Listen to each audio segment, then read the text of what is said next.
My challenge. My challenge. Hello, everyone. This is the last video, at least in this series. I might add to it a little bit more. Going to slow down a bit and issue a challenge.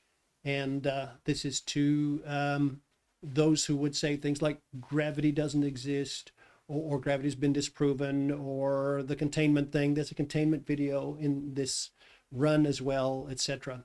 Or satellites are just balloons, some things like that.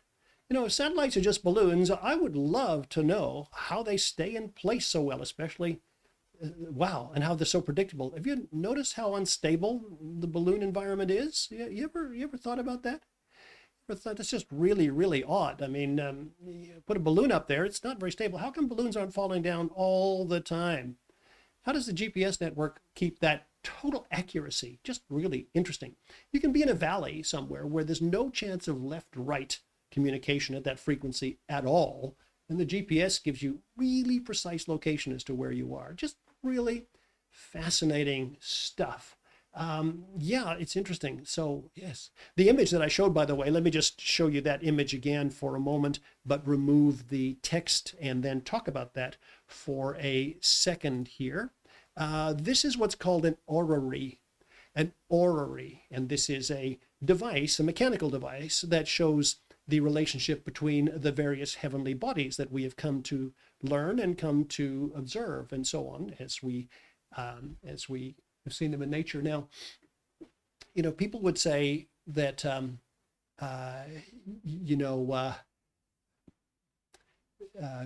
the earth is the center. Flat earthers would say, and some would say the earth is the center of all things and it doesn't revolve around anything.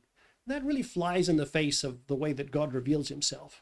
God's revelation of himself is that everything revolves around something bigger, but nothing revolves. But he is the greatest of all, right? So the moon revolves around the earth, which is greater. The earth revolves around the sun. The sun is in a cycle. All these things are measurable. The planets revolve around the sun, and so on.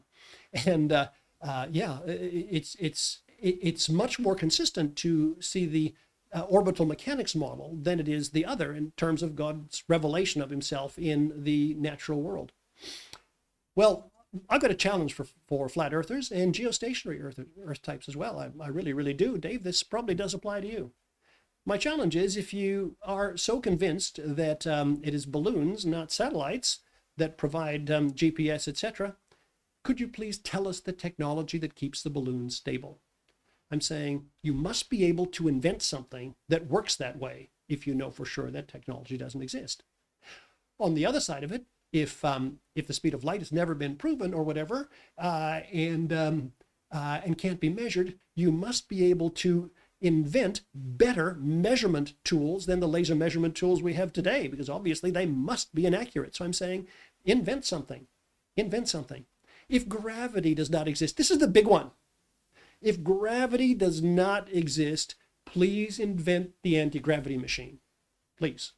You could also invent formulas that explain why denser things stay, appear heavier than non-dense things. You could do that because we actually have those formulas in the gravity model, and they're completely reliable.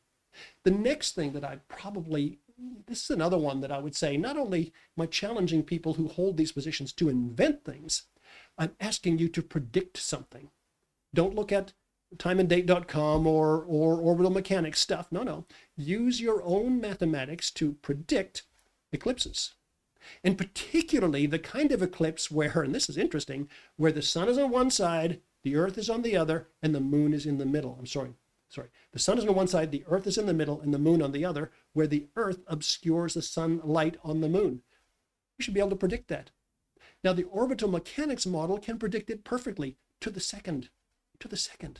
We can also predict where an eclipse is going to be anywhere on the globe at any time as well.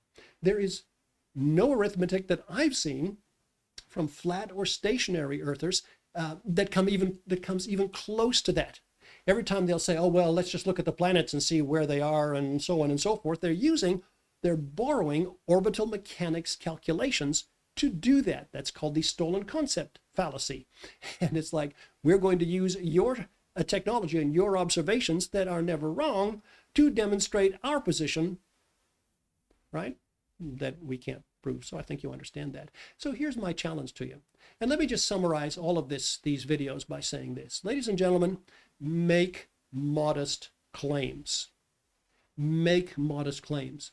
If we're in the pulpit, if we're, even whether it's an electronic pulpit or a personal one, and we're not prepared to be challenged on our claims, I don't think we're in the place we should be. I think we need to be.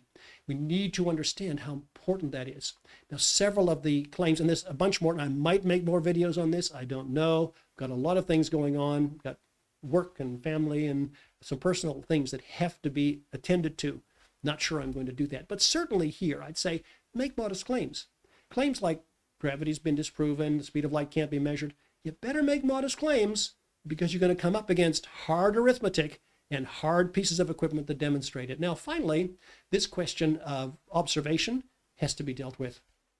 I am observing things that are measurable, that are not arguing with divine revelation at all. At least I don't think so. On the other hand, when you say, well, the moon is a light always, etc., you're going to have to ask yourself why your observations don't line up, and if my observations are in line with a different understanding of Scripture. And preterists are particularly good at that, and that's what we do, and that's why I like preterist eschatology. That's not the only reason why I like preterist eschatology, but that definitely feeds into it. My name is Al Person. You can contact me at pastor@mascot.church or in the comments below, and this has been a series of videos dealing with the cosmology challenges presented by Pastor Dave Curtis, and who I have a lot of time for, but I do think these things need to be tested. Come again later on. There's more videos coming on my site, not too many about this. I've got other things cooking, some very interesting things in the works, however. God bless you. We will see you later, and remember to invent or predict something.